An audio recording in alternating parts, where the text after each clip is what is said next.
Hi friends, இன்றைக்கி கீரை சாம்பார் தான் செய்ய போகிறேன். நான் அதுக்கு 200 கிராம் துவரம் பருப்பு நல்லா வாஷ் பண்ணிவிட்டு தேவையான தண்ணி ஊற்றி வச்சுருக்கேன். 4-5 பல் பூண்டு சேர்த்துருக்கேன். ஒரு பச்சை மிளகாய், ஒரு வெங்காயம், ஒரு தக்காளி பொடியாக கட் பண்ணி சேர்த்துருக்கேன். கூடவே 1 ஸ்பூன் ஆயில், 1 ஸ்பூன் மஞ்சள் பொடி, 1/2 ஸ்பூன் பெருங்காய பொடி சேர்த்துருக்கேன். இந்த பருப்பை குக்கரில் 6 விசில் வச்சு எடுத்துக்கலாம். நான் இன்றைக்கி அரைக்கீரையை வச்சு தான் சாம்பார் செய்ய போகிறேன்.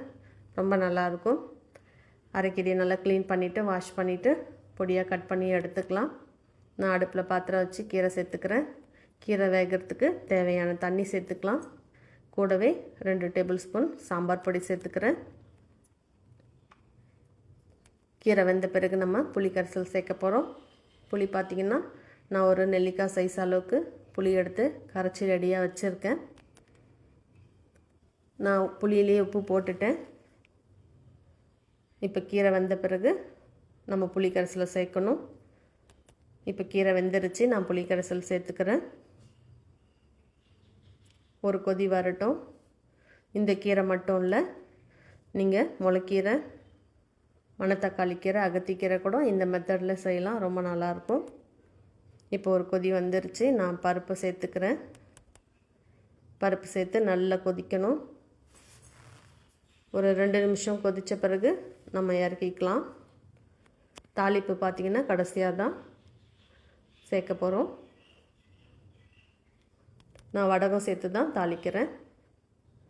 வடகம் தான் கீரை சாம்பாருக்கெலாம் ஃப்ளேவர் கொடுக்கும். வாசனையும் டேஸ்ட்டும் ரொம்ப நல்லாயிருக்கும்.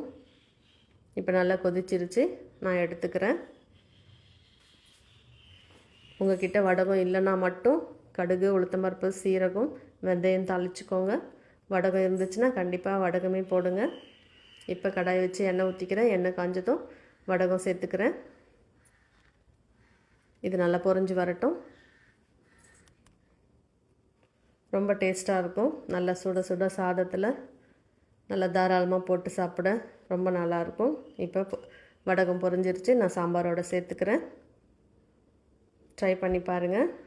இந்த வீடியோ உங்களுக்கு பிடிச்சிருந்தா லைக் பண்ணுங்கள், சப்ஸ்கிரைப் பண்ணுங்கள். தேங்க்யூ.